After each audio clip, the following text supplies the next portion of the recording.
샬롬, 여러분들 평안하셨죠? 오늘의 주제는 회복은 마음의 변화에서 시작됩니다. 회복은 마음의 변화에서 시작됩니다. 그런 주제입니다.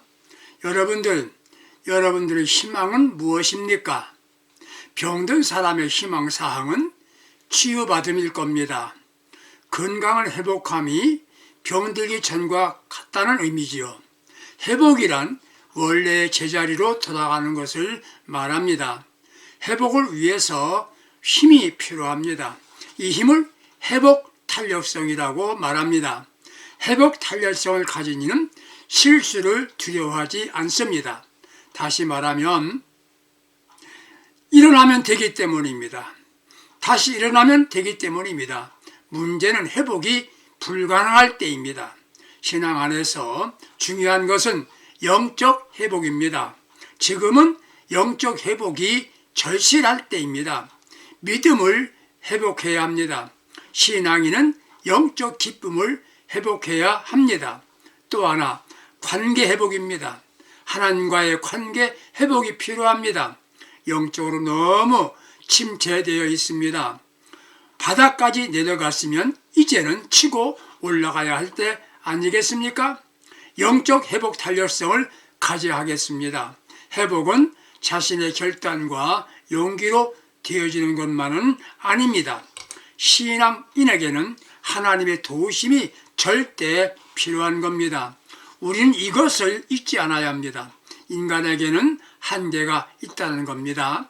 인간에게는 한계가 있다는 겁니다. 그때는 하나님 아버지의 절대 도우심이 필요한 겁니다. 에스겔서 36장에서 이스라엘의 회복을 선언해 주시는 말씀입니다.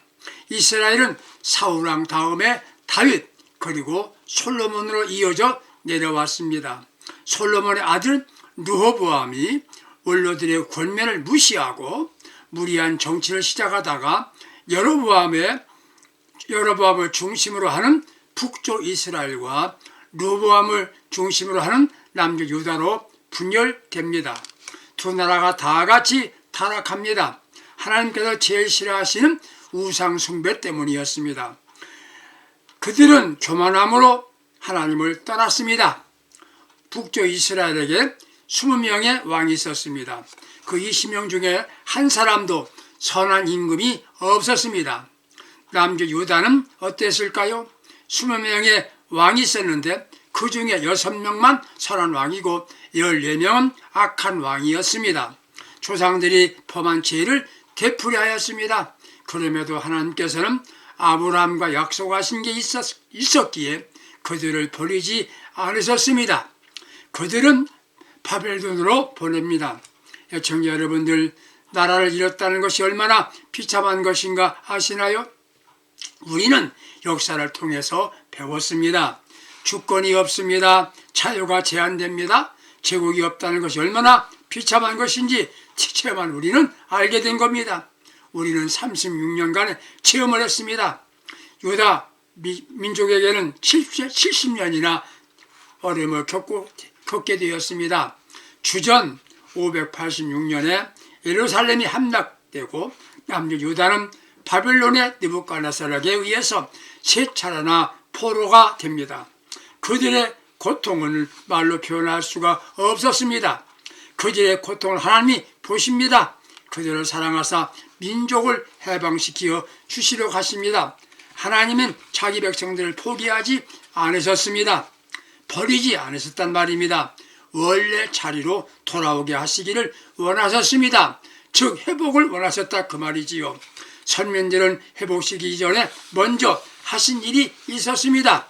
그게 바로 뭡니까? 마음의 변화였습니다. 마음의 변화였습니다.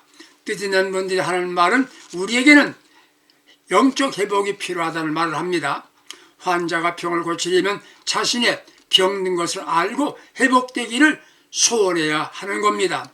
오늘의 교회 현실을 보면 건강하다고 말할 수 있습니까? 병이 깊으면 치료를 포기할 수가 있습니다. 그러면 결과는 한 가지, 죽음뿐입니다.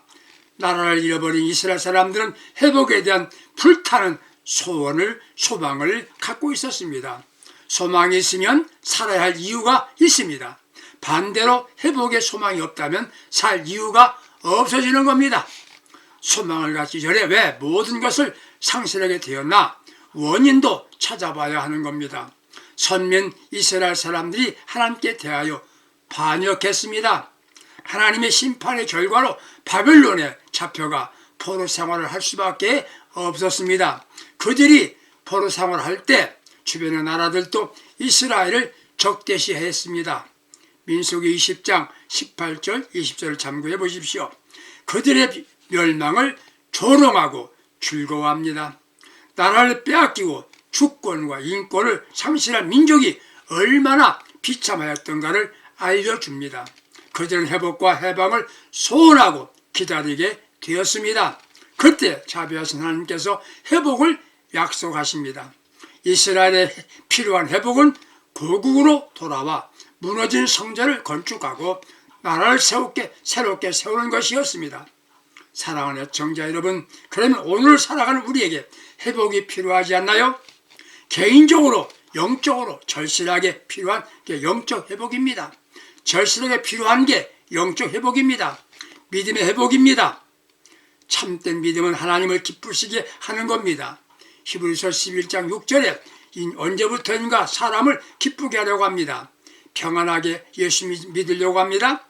예수와 관계없이 자기 중심적인 생각과 삶을 사는 것이 당연한 것으로 여기고 있습니다.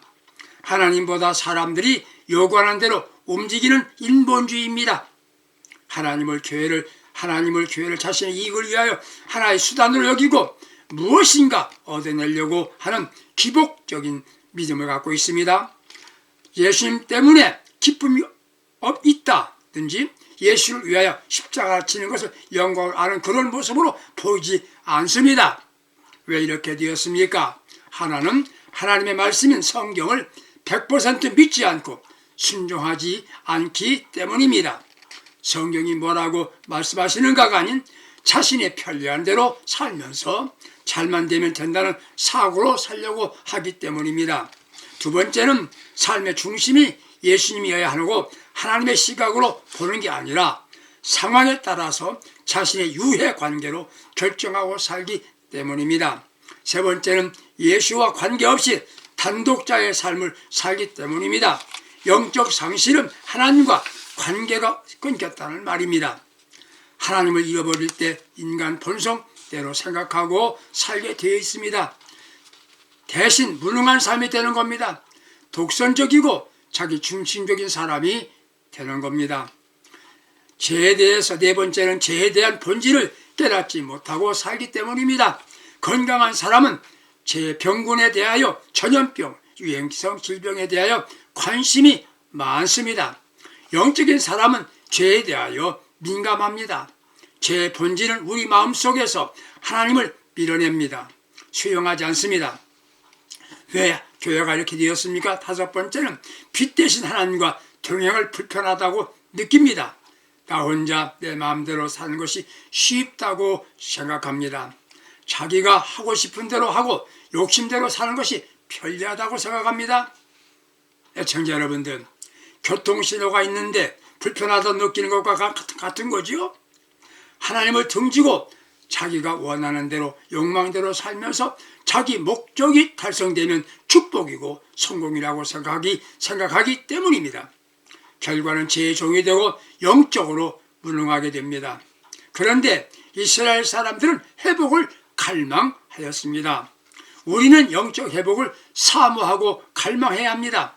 그런데 하나님께서 나라 회복을 약속하십니다. 이 회복은 즉시 나라가 해방이 되고 고국에 돌아가 성전 건축하게 하는 것이 아니었습니다. 먼저 마음의 변화였습니다. 마음의 변화였습니다. 그에 대하여 에스겔서 36장 35절 말씀은 맑은 물을 뿌려서 너희로 정결하게 하되 너희 모든 더러운 것에서 모든 우상의 숭배에서 너희를 정결하게 할 것이며 이렇게 말합니다. 이는 뭡니까? 사죄하심을 의미합니다. 그리고 에스겔서 26장 26절에 보면 새 영을 너희 속에 두고 새 마음을 너에게 주되 너희 육신에서 굳은 마음을 제하고 부드러운 마음을 주신다는 겁니다. 나라가 회복되기 전에 먼저 우리는 제사함을 받는 겁니다. 25절에 맑은 물을 내게 뿌려서 너희 모든 더러운 곳에서와 우상 숭배에서 너희를 정결하게 할 것이며 영적 회복은 죄 문제 해결이 우선입니다. 사람을 넘어지게 하는 것이 바로 죄입니다. 욕심을 죽게 하는 것은 병인 것처럼 영적인 문제는 바로 죄인 것입니다. 하나님은 먼저 죄를 사하여 주시기 위하여 맑은 물을 뿌려주신다고 하십니다. 영적 회복은 회개운동이 먼저입니다. 예수께서 십자가에 흘리신 피를 통하여 회개한 이들은 모두 정결하게 해주십니다. 영적 회복을 기대한다면 자신의 죄 문제를 해결하기 위하여 우선적으로 회개해야 된다는 것을 잊지 않아야 합니다. 두 번째는 새 영을 너희 속에 주신다고 말씀합니다. 오랫동안 교인으로 살아오면서 자신은 괜찮은 신앙이라고 자부하고 있는 이가 얼마인가요? 초대교회가 혁명적인 변화와 부흥과 영적 회복은 바로 성령의 충만을 받는 이후에 역사가 나타난 겁니다. 율법은 우리에게 행동을 강요합니다. 성령은 우리 마음속에 들어와 하나님을 사랑하게 합니다. 성령은 자기 자신을 바로 보게 합니다. 우리의 영을 깨우치십니다. 바른 길로 가도록 인도하십니다. 약해졌을 때 위로해 주십니다.